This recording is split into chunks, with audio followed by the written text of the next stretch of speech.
Mesdames, Messieurs, bonsoir et bienvenue dans le 20h de TFM. Dans l'actualité de ce mardi, horreur à Tasset dans le département de Thiès. 3 collégiennes mortellement fauchées par un tracteur. Vive émotion dans le village. Radiation de Ousmane Sonko des listes électorales. L'agent judiciaire de l'État s'est désisté de son action en récusation contre le juge. On vous explique tout dans cette édition. Ousmane Sonko qui aurait repris sa grève de la faim. Dans le même temps, à la MAC de Ziguinchor, près de 200 prisonniers observent une grève de la faim. Ils protestent contre les longues détentions. Et puis le Sénégal réitère son appel à la désescalade et au respect du droit humanitaire international au Proche-Orient. Le chef de l'État Macky Sall a fait l'annonce à l'occasion de l'ouverture de la 12e session du COMIAC.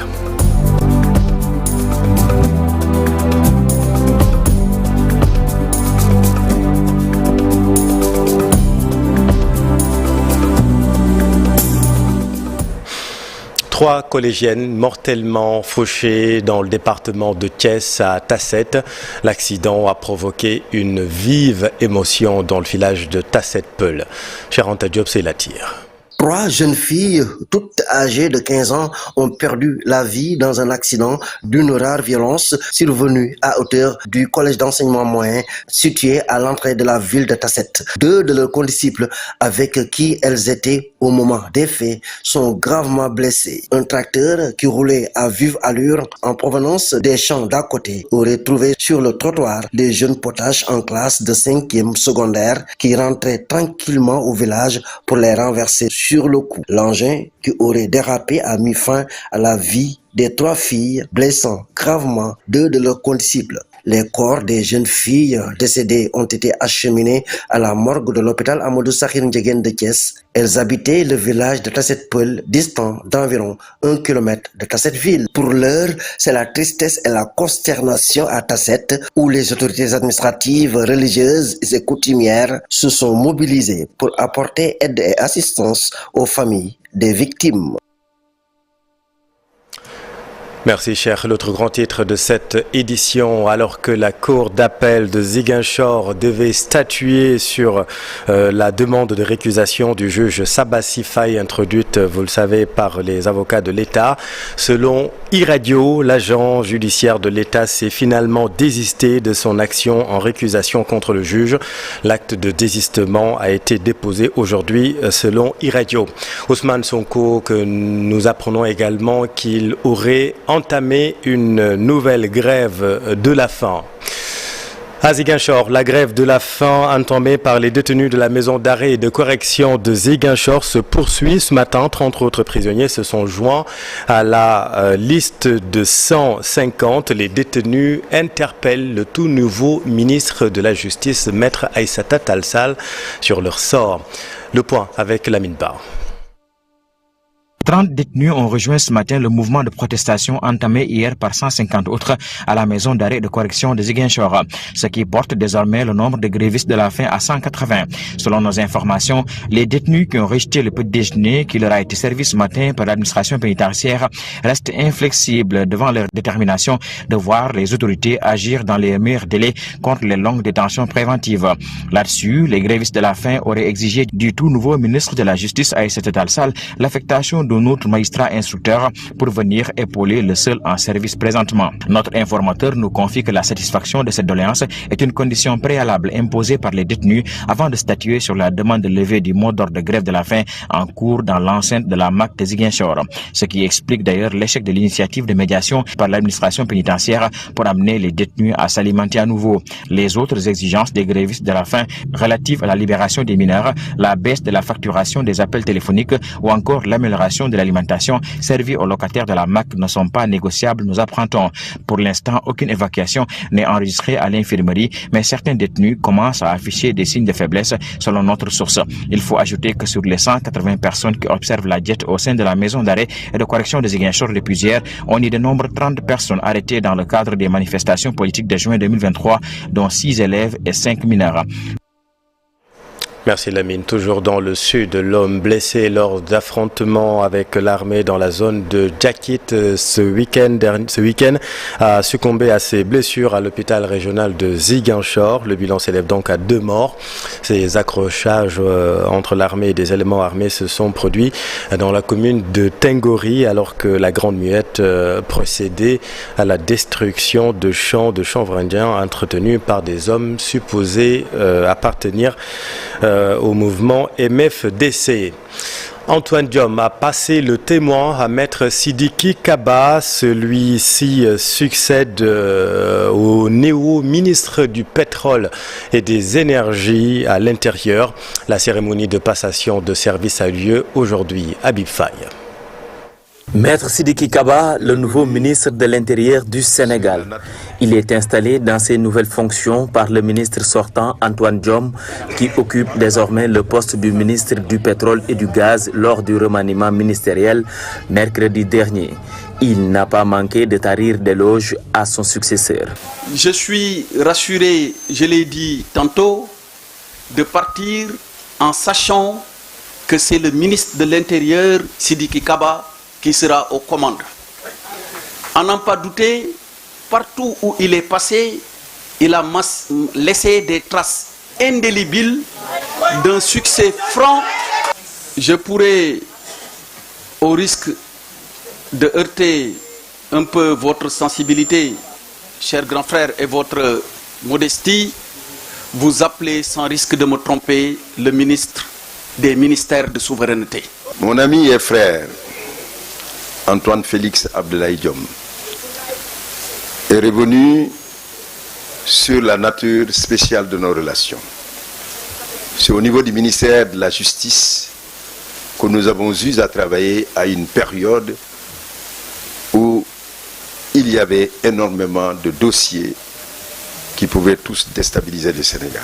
Sidiki Kaba, ancien ministre des Forces armées, se dit prêt à accomplir la mission qui lui est assignée et compte suivre sa feuille de route. La feuille de route qui m'a été confiée par son Excellence Monsieur le Président de la République Macky Sall, c'est de travailler à faire en sorte que, puisque nous allons vers des échéances, que ces échéances se déroulent dans les meilleures conditions, dans les conditions optimales, où chaque Sénégalais pourra, dans la paix et la sécurité, aller voter et pouvoir rentrer chez soi et attendre les résultats. Le verdict des urnes, qui sera le verdict du peuple, le verdict qui sera respecté.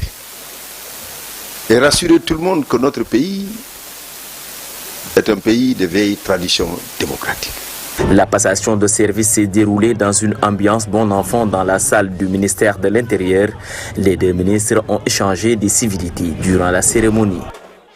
Conflit israélo-palestinien, le Sénégal réitère son appel à la désescalade et au respect du droit international humanitaire. Le président Macky Sall a réitéré cet appel à l'occasion de l'ouverture de la 12e session du COMIAC. Voici le chef de l'État. Le Sénégal appelle à nouveau à la désescalade et au respect du droit international humanitaire. Il ne peut y avoir de solution militaire à ce conflit meurtrier. Je réitère notre attachement à son règlement pacifique, conformément à l'objectif fixé par les résolutions pertinentes des Nations Unies, de 2 États indépendants et souverains, Israël et Palestine, vivant chacun à l'intérieur de frontières sûres et internationalement reconnues. Je dois également redire ici notre ferme condamnation de l'islamophobie, marquée ces derniers temps par des autodafés du Saint-Coran. Ces actes abjects et provocateurs ne font d'ailleurs que raviver en chaque musulman sa foi dans les valeurs de sa religion.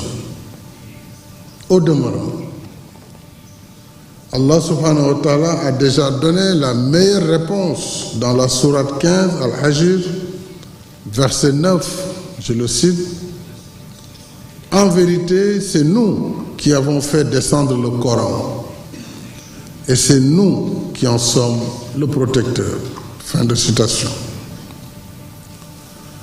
Mesdames et messieurs, le thème de cette session qui porte sur le rôle de la jeunesse musulmane dans la promotion des valeurs islamiques de paix, de solidarité et de tolérance nous interpelle au plus haut point. Consommation, la vérité des prix doit être appliquée pour éviter une hausse du prix du pain. À Saint-Louis, les boulangers alertent les autorités. Les boulangers, vous le savez, dénoncent la cherté du prix de l'électricité. Reportage Ousseynou Diop à Bipsec. Dans cette boulangerie située au quartier Guédard de Saint-Louis, 4 machines, le pétrin, le diviseur, la façonneuse et le four sont branchés à l'électricité. C'est le même scénario dans les autres boulangeries du quartier. Ce boulanger a vu sa facture d'électricité connaître une hausse de près de 300 000 francs CFA. Terriblement, hein? C'est presque du simple au double. Comment on peut supporter ça? Écoutez, bon, cette boulangerie, c'est une boulangerie qui fait moyennement 8 sacs que nous demandons à l'État. Ce n'est pas une augmentation. Nous demandons la vérité des prix. Pour les boulangers, la hausse vertigineuse du prix de l'électricité freine leur activité. Concernant l'électricité, c'est un poste qui est très important au point de vue dépenses. Si l'électricité augmente, nous boulangers, on est obligés de sentir ça parce qu'on fait partie des gros consommateurs. Nos calculs, le pain qui coûte 175, si on fait un réaménagement en appliquant le nouveau tarif de l'électricité, mais le prix du pain va passer 200 francs. Actuellement, ces boulangers souffrent le martyre. Si le prix de l'électricité a grimpé de manière considérable, les autres ingrédients qui entrent dans la fabrication du pain ne sont pas en reste. Ont augmenté. Je vous donne l'exemple. La levure, elle est passée de 17 000 à 25 000 francs. Le sel, qui ne constitue pas quelque chose d'énorme. On achetait le sac de sel à 1200. Aujourd'hui, on est à 1700. Selon les boulangers de Saint-Louis, l'augmentation du prix de l'électricité doit être revue pour que les prix soient équitables. Ils ont demandé à l'État du Sénégal de revoir la facture d'électricité dans les boulangeries pour éviter l'augmentation du prix du pain. 170 milliards de francs CFA, enveloppe nécessaire pour recapitaliser la Poste. Une annonce faite par le directeur général à l'occasion d'une table ronde avec la Poste, avec la participation de la Poste France et de l'AFD, l'Agence France de Développement. Plus de 2700 employés seront libérés sous peu, selon le directeur. La Poste France promet d'apporter tout son soutien pour sauver l'entreprise. Voici le directeur général Mamadou Diaité avec Mamadou Fall. Donc il faut à tout point de vue faire tout ce qui est en notre possible pour que la Poste puisse sortir de cette situation. Et pour cela, il faut moderniser les services, il faut dynamiser l'activité et pour tout cela, il faut aussi des moyens, il faut aller chercher des financements.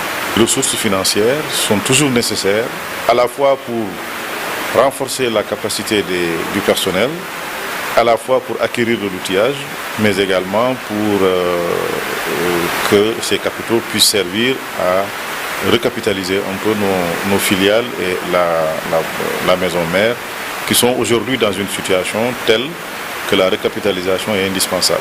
Globalement, tous les projets, parce que nous n'avons pas exposé aujourd'hui tous les projets qui sont prévus dans le plan stratégique d'expansion de la Poste. Nous n'en avons présenté que 4, alors qu'il y en a une vingtaine. L'ensemble des projets se chiffre à quelques centaines de milliards.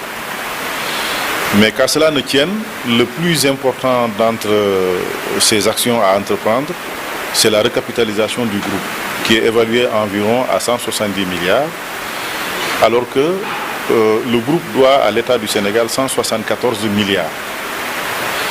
Il suffira à l'État de transformer cette créance en apport nouveau. Il n'y aura donc pas de trésorerie à décaisser et le groupe pourra ainsi être recapitalisé.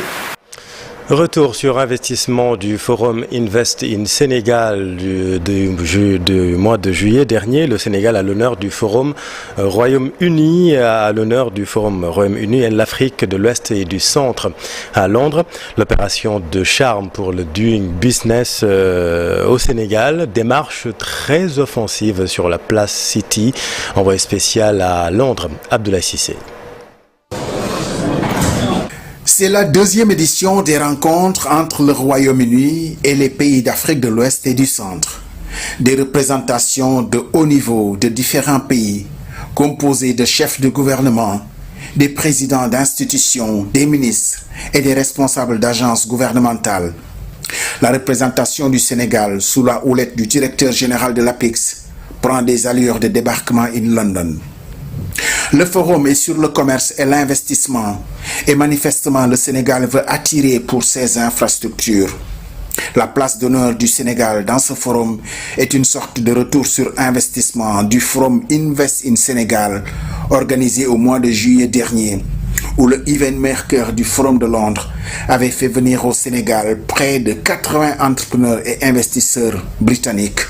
La City a fait honneur aux forumistes. Les délégations officielles ont assisté au gong d'ouverture de la mythique Bourse de Londres.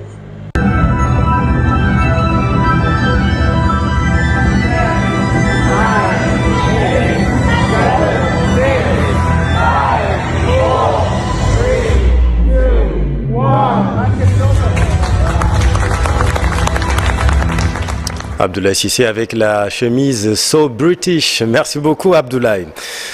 La journée mondiale de l'alimentation a été célébrée, vous le savez, ce lundi. Le directeur exécutif du SICODEV invite les autorités à intégrer la nutrition dans les programmes scolaires. Amadou Kanéoté considère que l'école doit être le porteur de messages pour la sécurité alimentaire. Le voici avec Sorna Astoudioussar. Quand vous ne savez pas quel produit sur le plan nutritionnel est bon pour vous, vous n'êtes pas un bon consommateur. Et c'est à ce titre que dans notre bataille contre les maladies non transmissibles, nous avons avec le ministère de la Santé produit un livret sur les plats qui sont bons pour l'hypertension, pour le diabète. Et nous avons souhaité que ça puisse être porté dans les programmes scolaires et que les programmes scolaires puissent intégrer les maladies non transmissibles. On arrive à faire en sorte que l'école soit le creuset dans lequel on forme l'enfant à une bonne alimentation, en lui faisant comprendre qu'il ne faut pas consommer trop gras, il ne faut pas consommer trop sucré, il ne faut pas consommer trop salé. Il va être le porteur de ce message auprès de ses parents. Et alors nous sommes à mesure de lutter contre les maladies non transmissibles qui causent 45. Dans l'actualité également, un abattoir moderne inauguré à Mbour. L'infrastructure est une réponse aux multiples revendications des bouchers. Voyons tout cela avec Ndeye Matidjeng.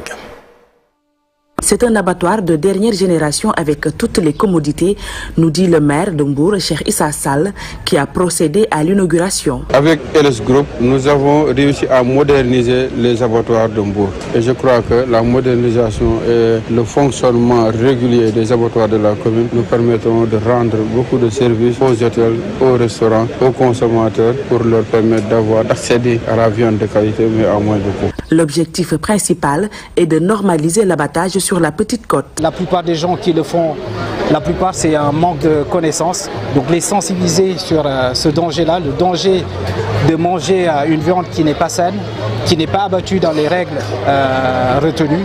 Donc on travaillera là-dessus pour vraiment que les gens comprennent que abattre dans de très bonnes conditions, c'est pour eux, c'est pour leur famille. Le maire de Mbour plaide aussi pour l'ouverture d'une école de formation dans les métiers de la viande. Ceci participerait, selon lui, à qualifier le main-d'œuvre locale et lutter contre l'immigration irrégulière qui sévit à Mbour. S'il pouvait y édifier une école de formation pour permettre aux jeunes qui veulent embrasser ce métier de pouvoir se former et de pouvoir continuer à travailler dans le secteur de la viande. Cheikh Issa Sall a aussi insisté sur un dispositif de sécurité solide qui va être mis en place pour une éradication définitive des abattoirs clandestins. Des fissures quasi omniprésentes et des dalles qui s'effondrent, cauchemar des résidents de l'unité 22 des parcelles assainies, des dommages causés par les travaux du BRT selon les populations. Explication Abdoulaye Diop. Marietou entre dans cette chambre abandonnée par son frère depuis le Magal de Touba. Elle nous montre pourquoi cette chambre a été désertée. Il habitait ici depuis longtemps, mais le jour du Magal, il est parti avec sa famille et ses enfants. Et la dalle s'est fissurée. On lui a envoyé les photos. À son retour, il a déménagé. La dalle présente des fissures, mais heureusement, il n'y a eu aucune victime. Selon cette dame, ces fissures sont attribuées aux travaux du bus Transit Rapide BRT. Je les ai appelés à plusieurs reprises, mais ils n'ont pas répondu. Nous sommes au deuxième étage où ce salon meublé est également touché. Cet homme raconte qu'il est en danger. On a essayé de trouver une solution pour réparer ça, mais comme on n'a pas les moyens pour démolir la maison, on est obligé de réparer les fissures avec les moyens du bord.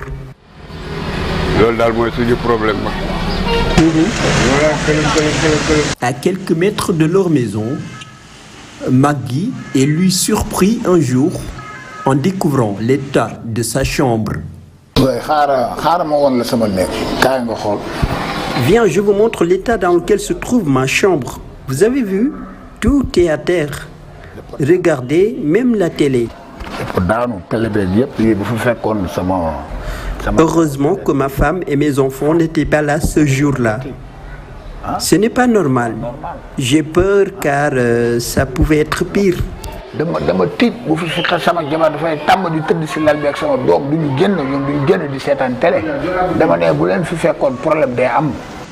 Ils ne sont pas les seuls à accuser le BRT d'être responsable de ces fissures.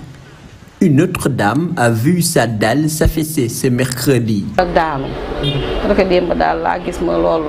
Nous sommes venus et nous avons constaté que la dalle s'est affaissée.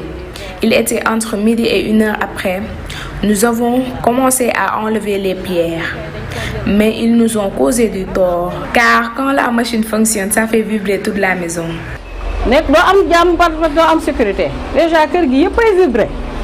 Elle compte signaler les dégâts causés par les travaux aux agents du BRT. Nous l'accompagnons ainsi que d'autres habitants qui se considèrent comme des victimes. Le CETU de l'organisme en charge du BRT affirme que les procédures sont transparentes pour toute personne impactée par leurs travaux et qu'ils doivent suivre ces procédures pour espérer obtenir un dédommagement. Les agents du CETUD sont venus sur place après, mais ils n'ont tenu que des promesses. Merci Abdoulaye. Et puis retenez également que le colloque international sur la sociologie s'est tenu ce mardi à l'université Cheikh Anta Diop de Dakar. Les sociologues plaident pour une spécification des sujets. Nos équipes étaient à l'UCAD, Cheikh Diop, Diafaraba. De beaux orateurs qui se succèdent sur le pupitre dans ce colloque international sur la sociologie organisé au Sénégal. Ils sont venus de partout, tous des sociologues. La sociologie, un métier à plusieurs spécialisations. Mais au Sénégal, les sociologues parlent presque sur tous les sujets. Et parfois, ça va dans tous les sens. Si c'est ça la sociologie, ça sert à quoi? Alors, je pense que ce qui donne cette impression, c'est que parfois il y a des interventions qui sont faites et qui traduisent plutôt l'opinion. C'est-à-dire ce que tout le monde sait de ce qui se passe. Ça, c'est pas la position du sociologue. La sociologie, c'est un métier. Ben, il faut l'apprendre, il faut avoir les clés pour déchiffrer le fait social.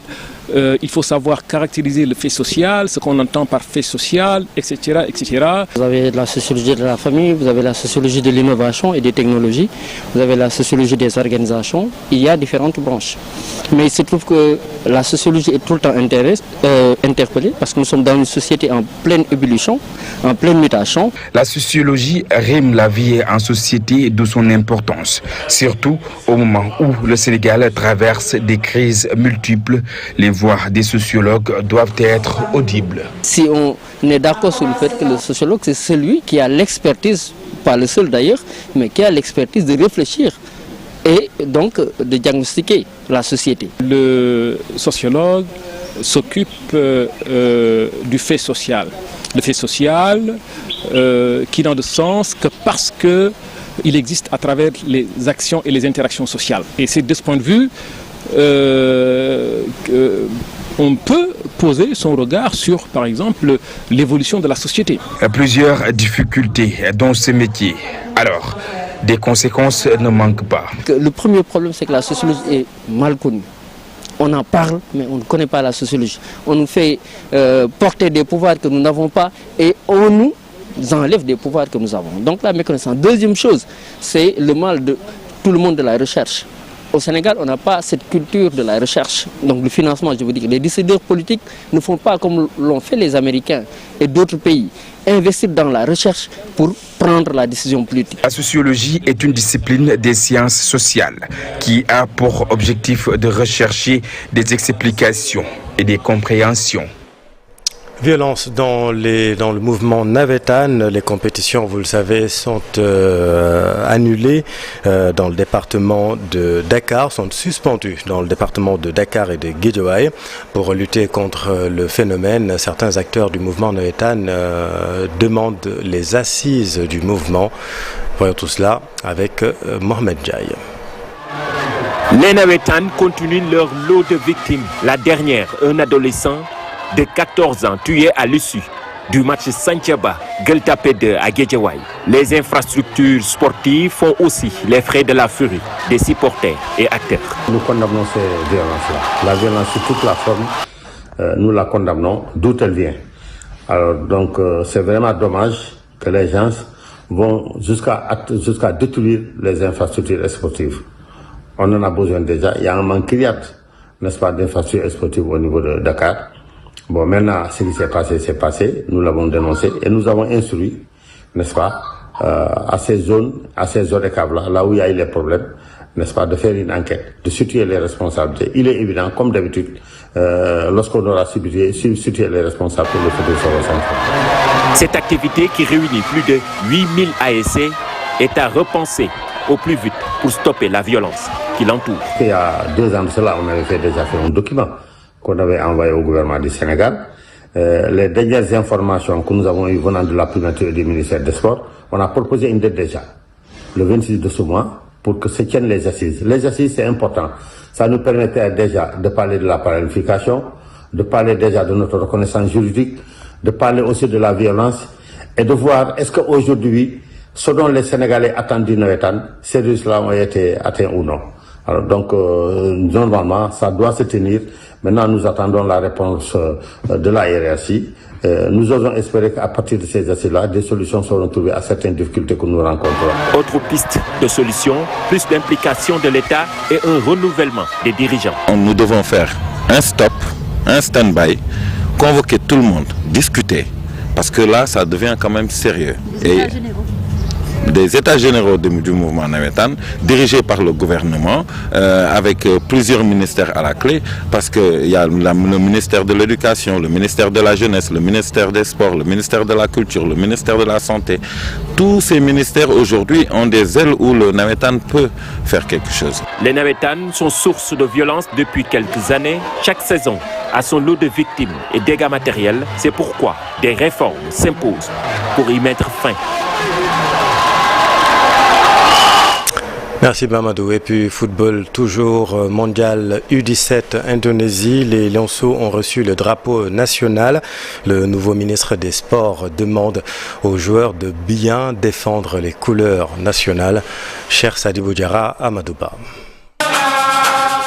Attendre et motivation ont rythmé la cérémonie de remise de drapeau de l'équipe nationale U17 du Sénégal en partance au mondial de la catégorie du 10 novembre au 2 décembre prochain en Indonésie. Cher Lionceaux, il convient de considérer qu'au-delà des attentes légitimes du peuple sénégalais, vous avez aussi l'honneur et le privilège de représenter le continent africain. En effet, après les forts moments de bonheur que vous nous avez fait vivre durant la dernière édition du championnat d'Afrique des Nations des moins de 17 ans, nous attendons de vous que vous abordiez cette Coupe du Monde avec beaucoup de détermination, d'engagement, de combativité pour porter haut le drapeau national pendant votre séjour en Indonésie. Les Lionceaux U17, champions d'Afrique en titre, sont invités à respecter le triptyque discipline, solidarité, ambition. Je voudrais exhorter nos Lionceaux U17 à ne ménager aucun effort, à s'armer davantage de courage pour venir à bout de tous les adversaires, pour défendre dignement ce statut qui fait notre fierté. Il vous faudra, chers Lionceaux, respecter strictement les consignes de vos encadreurs, avoir un comportement exemplaire et faire preuve de solidarité tout en restant très ambitieux. Sans appréhension, les protégés du sélectionneur Céline Saliou Dia sont contents de leur préparation. Tout ce dont nous avions besoin, nous l'avons eu au cours de la préparation, comme ce fut le cas lors de la CAN. Nous ne manquons de rien. Nous visons le titre au mondial. L'équipe nationale U17 du Sénégal quitte Dakar jeudi pour rallier l'Indonésie. Elle va y disputer un tournoi amical avant le mondial. Merci cher, c'est la fin de cette édition. Merci infiniment de l'avoir suivi. L'info continue dans Soir d'Info, la suite avec Papa Blader et son invité. Restez avec nous, vous êtes au bon endroit. Bonne soirée.